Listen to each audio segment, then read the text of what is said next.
Hello friends, welcome to our YouTube channel तैयारी exam की।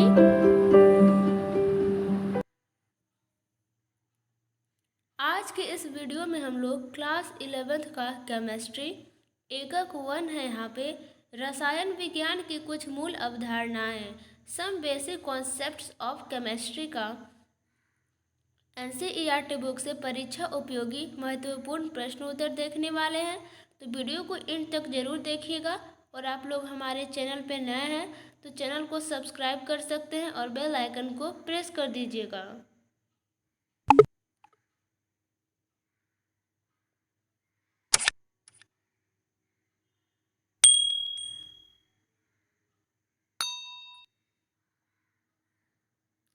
जैसा कि आप लोग देख सकते हैं, हम यहाँ पे आ चुके हैं केमिस्ट्री एकक 1 रसायन विज्ञान की कुछ मूल अवधारणाएं, some basic concepts of chemistry. देखते हैं यहाँ पे परीक्षा उपयोगी नोट्स है, वीवीआई नोट्स है। यहाँ पे रसायन विज्ञान क्या है? तो उत्तर हो जाएगा रसायन विज्ञान अणुओं और उनके रूपांतरण का विज्ञान है। यह न केवल 100 तत्वों का विज्ञान है अपितु उनसे निर्मित होने वाले असंख्य प्रकार के अणुओं का भी विज्ञान है।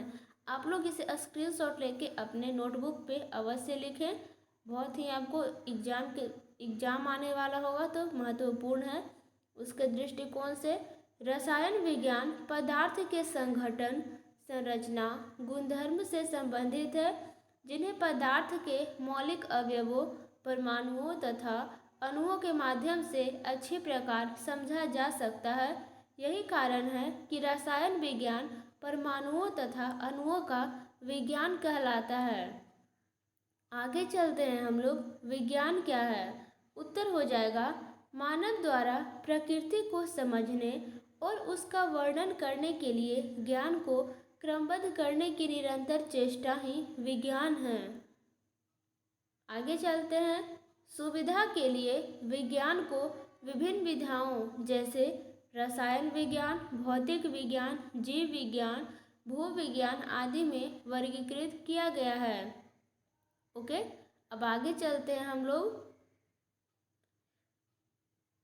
रसायन विज्ञान विज्ञान की वह शाखा है जिसमें पदार्थ के संगठन, गुणधर्म और अन्योन्य क्रियाओं का अध्ययन किया जाता है। अगला है हमारा, विज्ञान में रसायन विज्ञान की महत्वपूर्ण भूमिका है, जो प्रायः विज्ञान की अन्य शाखाओं जैसे भौतिक विज्ञान, जीव विज्ञान, भूविज्ञान आदि के साथ अभिन्न रूप से जुड़ी हुई है। हमारा अगला पॉइंट है, रसायन विज्ञान का उपयोग किन किन क्षेत्रों में होता है? ये क्वेश्चन है। तो उत्तर हो जाएगा रसायन विज्ञान के सिद्धांतों का व्यवहारिक उपयोग मौसम विज्ञान, नाड़ी तंत्र और कंप्यूटर प्रचालन सदृश विभिन्न क्षेत्रों में होता है। आगे हम लोग चलते हैं, कैंसर की चिकित्सा में प्रभावी औषधियाँ कौन सी है? तो उत्तर हो जाएगा सिस्प्लाटिन तथा टैक्सोल। आप लोग को इसे याद रखना है। आगे चलते हैं, एड्स से ग्रसित रोगियों के उपचार हेतु उपयोग में आने वाली औषधि कौन सी है? तो उत्तर हो जाएगा यहाँ पे एजेडोथाइमिन, इसे शॉर्ट में AZT सदृश अनेक जीवन रक्षक औषधियाँ पौधों और प्राणी स्रोतों से प्राप्त या संश्लेषित की गई है। आगे चलते हैं हम लोग, समताप मंडल को अंग्रेजी में क्या कहते हैं? तो समताप मंडल को अंग्रेजी में स्ट्रेटोस्फेयर कहते हैं। ठीक है, फिर आगे चलते हैं हम लोग, ओजोन अवक्षय को अंग्रेजी में क्या कहते हैं? तो उत्तर हो जाएगा ओजोन डिप्लेंटेशन। ओके, ओजोन अवक्षय को अंग्रेजी में क्या कहते हैं? तो ओजोन डिप्लेंटेशन कहते हैं। अगला है हमारा यहाँ पे, पर्यावरण प्रदूषक के नाम बताएं। तो उत्तर हो जाएगा यहाँ पे क्लोरोफ्लोरोकार्बन अर्थात CFC, इसे शॉर्ट में कहते हैं। अगला हमारा क्वेश्चन है, द्रव्य क्या है? तो उत्तर हो जाएगा कोई भी वस्तु जिसका द्रव्यमान होता है और जो स्थान घेरती है वह द्रव्य कहलाता है। हमारी आसपास का वस्तु द्रव्य द्वारा बनी होती है। एग्जाम्पल हो गया यहाँ पे पुस्तक, कलम, पेंसिल, जल, वायु, सभी जीव, स्वयं आप भी आदि द्रव्य से बने होते हैं। अब आगे हम लोग चलते हैं। द्रव्य के कितने अवस्था होते हैं तथा कौन कौन से हैं? तो उत्तर हो जाएगा, द्रव्य के 3 भौतिक अवस्थाएं संभव है, जिनमें क्रमशः ठोस, द्रव और गैस। देखिए ये द्रव और ये द्रव में आपको अंतर दिख जाएगा। ओके, अब आगे चलते हैं हम लोग। ठोस किसे कहते हैं? तो उत्तर हो जाएगा, ठोस का निश्चित आयतन और निश्चित आकार होता है। ध्यान देने वाली बिंदु यह है कि निश्चित आयतन और निश्चित आकार होता है। और द्रव्य की बात करें तो द्रव किसे कहते हैं? द्रव का निश्चित आयतन होता है परंतु आकार निश्चित नहीं होता है। आयतन यहाँ पे निश्चित होता है लेकिन जो आकार है वो निश्चित नहीं होकर के अनिश्चित होता है। वह उसी पात्र का आकार ले लेता है जिसमें उसे रखा जाता है। ओके, अब आगे हम लोग चलते हैं। गैस किसे कहते हैं? तो उत्तर हो जाएगा, गैस का आयतन या आकार कुछ भी निश्चित नहीं रहता है। वह उस पात्र के आयतन में पूरी तरह फैल जाता है जिसमें उसे रखा जाता है। ओके, अब हम लोग आगे चलते हैं। इसमें ताप और दाब की परिस्थितियों के परिवर्तन द्वारा द्रव की इन 3 अवस्थाओं को एक दूसरे में परिवर्तित किया जा सकता है। आइए इस बात को हम लोग समझने का प्रयास करते हैं। जैसे यहाँ पे आपको दिया गया है, जैसे कि ठोस है, जब ठोस को हम लोग गर्म करते हैं, जैसे कि बर्फ़ है, बर्फ़ को आप लोग जब गर्म कीजिएगा तो वो द्रव के रूप में आ जाएगा। और जो द्रव है यानी कि समझिए पानी है, जब उसे आप लोग ठंडा कीजिएगा यानी कि फ्रीज में रखिएगा तो वो पुनः ठोस के रूप में आपको प्राप्त होगा। उसी तरह से आगे चलते हैं। जब द्रव है उसे गर्म करने पर वो गैसीय रूप में यानी कि वाष्प के रूप में वायुमंडल में चला जाता है। और जब गैस को निम्न ताप एवं दाब पर ठंडा किया जाता है तो वह द्रव के रूप में परिवर्तित हो जाता है। वही बात यहाँ पे समझाया गया है। आगे हम लोग चलते हैं। प्रत्येक पदार्थ के विशिष्ट या अभिलाषणीय गुणधर्म होते हैं। इन गुणधर्मों को 2 वर्गों में वर्गीकृत किया जा सकता है, भौतिक गुणधर्म और रासायनिक गुणधर्म। आइए हम लोग अब भौतिक गुणधर्म और रासायनिक गुणधर्म की बात करते हैं। तो भौतिक गुणधर्म किसे कहते हैं?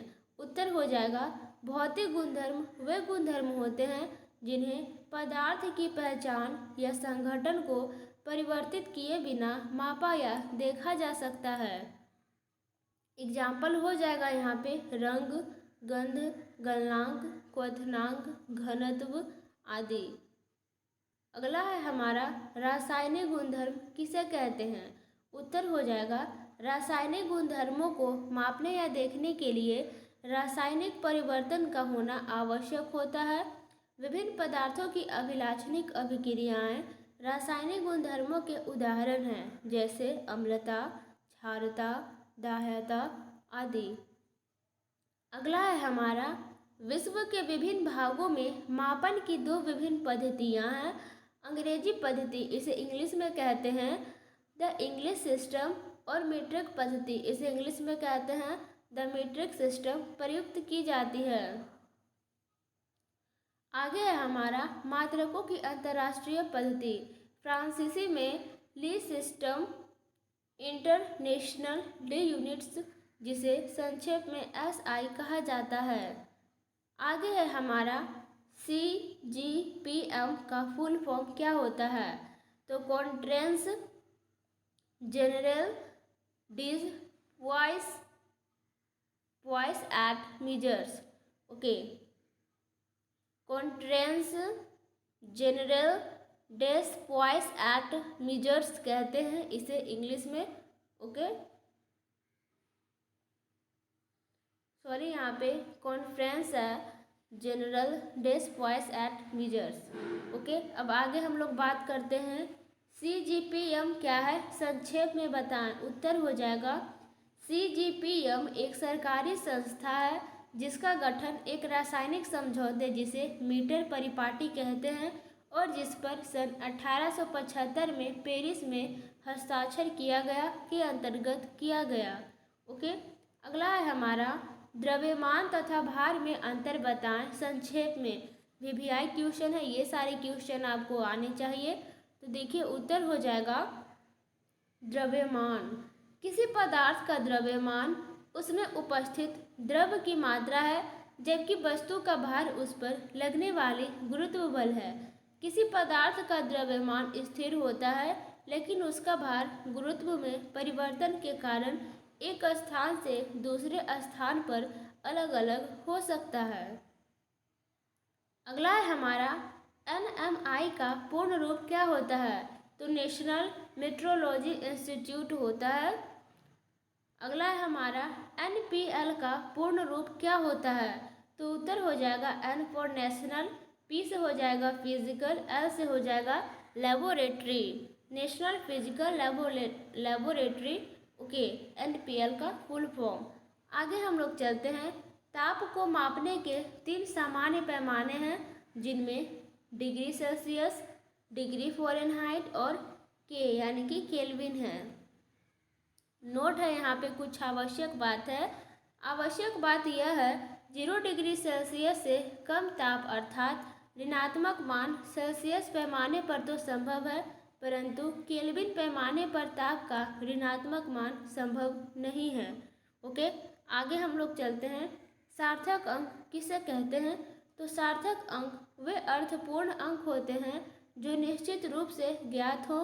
अनिश्चितता को व्यक्त करने के लिए पहले निश्चित अंक लिखे जाते हैं और अनिश्चितता अंक को अंतिम अंक के रूप में लिखा जाता है। आगे हम लोग चलते हैं द्रव्यमान संरक्षण का नियम पे।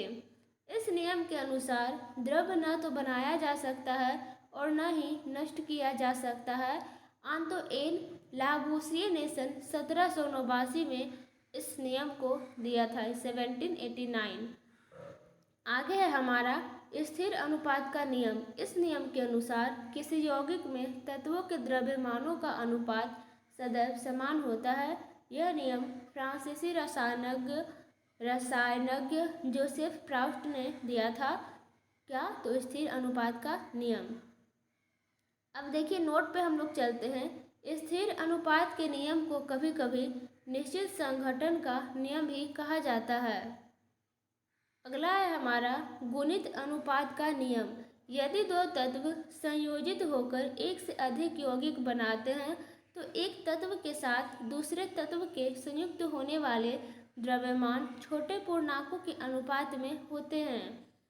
आगे हमारा यह नियम डाल्टन द्वारा सन 1803 में दिया गया था, गुणित अनुपात का नियम। ये बात भी आपको याद रखना है। गैर-लूसाय का गैसीय आयतनों का नियम। उत्तर हो जाएगा यहाँ पे, यह नियम गैर-लूसाय द्वारा सन 1808 में दिया गया। उन्होंने पाया कि जब रासायनिक अभिक्रियाओं में गैसें संयुक्त होती है या बनती है तो उनके आयतन सरल अनुपात में होते हैं बशर्ते सभी गैसें समान ताप और दाब पर हो।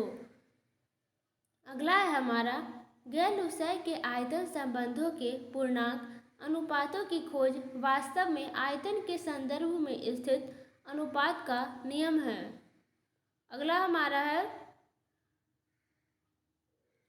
द्रव्य के छोटे अविभाज्य कणों जिन्हें एटोमस यानी कि अर्थात अविभाज्य कहा जाता है। अगला पॉइंट है हमारा सन 1808 में डाल्टन ने रसायन दर्शन शास्त्र की एक नई पद्धति a new system of chemical philosophy प्रकाशित की जिसमें उन्होंने निम्नलिखित तथा प्रस्तावित किए कि कह यहाँ पे द्रव्य अविभाज्य परमाणुओं से बना है। ख है यहाँ पे किसी दिए हुए तत्व के सभी परमाणुओं के एक समान द्रव्यमान सहित एक समान गुणधर्म होते हैं। ग आ गया है यहाँ पे एक से अधिक तत्वों के परमाणुओं के निश्चित अनुपात में संयोजन से यौगिक बनते हैं। अगला है यानी कि घ है, रासायनिक अभिक्रियाओं में परमाणु पुनर्व्यवस्थित होते हैं। रासायनिक अभिक्रियाओं में न तो उन्हें बनाया जा सकता है न नष्ट किया जा सकता है। अगला है हमारा, डाल्टन के इस सिद्धांत से रासायनिक संयोजन के नियमों की व्याख्या की जा सकती है। अगला है हमारा, आजकल AMU के स्थान पर U का प्रयोग किया जाता है, जिसे एकीकृत द्रव्यमान यानी कि यूनिफाइड मॉस कहा जाता है। अगला है हमारा, एक मोल में कणों की संख्या इतनी महत्वपूर्ण है कि इसे एक अलग नाम और संकेत दिया गया, जिसे अमीदियो अवोगाद्रो के सम्मान में अवोगाद्रो संख्या कहते हैं और Na से व्यक्त करते हैं। अगला है हमारा, मोलर द्रव्यमान किसे कहते हैं? उत्तर हो जाएगा, किसी पदार्थ के 1 मोल के ग्राम में व्यक्त द्रव्यमान को उसका मोलर द्रव्यमान कहते हैं। अगला है हमारा, मूलानुपाती सूत्र और आणविक सूत्र में अंतर बताएं। तो उत्तर हो जाएगा यानी कि अंतर हो जाएगा, मूलानुपाती सूत्र किसी यौगिक में उपस्थित विभिन्न परमाणुओं के सरलतम पूर्ण संख्या अनुपात को व्यक्त करता है, जबकि आणविक सूत्र किसी यौगिक के अणु में उपस्थित विभिन्न प्रकार के परमाणुओं की सही संख्या को दर्शाता है। अगला है हमारा, स्टोइकियोमेट्री शब्द को 2 ग्रीक शब्दों स्टोकियोन जिसका अर्थ तत्व है और मेट्रोन जिसका अर्थ मापना है से मिलकर बना है। ओके, अब आइए चलते हैं, स्टोइकियोमेट्री के अंतर्गत रासायनिक अभिक्रिया में अभिकर्मकों और उत्पादों के द्रव्यमानों या कभी कभी आयतनों का परिकलन आता है। अगला है हमारा क्वेश्चन, मोल अंश क्या है? उत्तर हो जाएगा, यह किसी विशेष घटक के मोलों की संख्या और बिलियन के मोलों की कुल संख्या की अनुपात होता है। अगला है हमारा, मोलरता क्या है? तो उत्तर हो जाएगा, यह सबसे अधिक प्रयुक्त मात्रक है, इसे m द्वारा व्यक्त किया जाता है। यह किसी विलेय की 1 लीटर, यहाँ पे 1 और यह लिखा हुआ है, ध्यान दें आप लोग, यह किसी विलेय की 1 लीटर विलेय में उपस्थित मोलों की संख्या होती है। अब ये 2 ही पॉइंट है, मोललता क्या है? ध्यान देंगे, यहाँ पे मोललता ही लिखा हुआ है, आप लोग इसे गलत नहीं समझे, बुक में आपको यही मिलेगा। मोललता क्या है? उत्तर हो जाएगा, इस 1 kg विलायक में उपस्थित विलेय के मोलों की संख्या के रूप में परिभाषित किया जाता है। अगला है, अधिक सांद्रता वाले विलयन को क्या कहते हैं? तो उत्तर हो जाएगा स्टॉक विलयन यानी कि स्टॉक सॉल्यूशन। ओके फ्रेंड्स, जो भी थोड़ा बहुत गलत हो गया होगा प्लीज़ हमें माफ़ कर दीजिएगा, क्योंकि ये फर्स्ट वीडियो है मेरा, इसके आगे भी और नोट्स आते रहेंगे। फिजिक्स का भी नोट्स बन चुका है और केमिस्ट्री का भी ये बन रहा है। ओके, बायोलॉजी का भी नोट्स बन चुका है और क्वेश्चन आंसर भी बन चुका है। प्लेलिस्ट का लिंक दे देंगे आपको डिस्क्रिप्शन बॉक्स में, क्लास 11th का, वहाँ से आप लोग चेकआउट कर सकते हैं। Thanks for watching this video.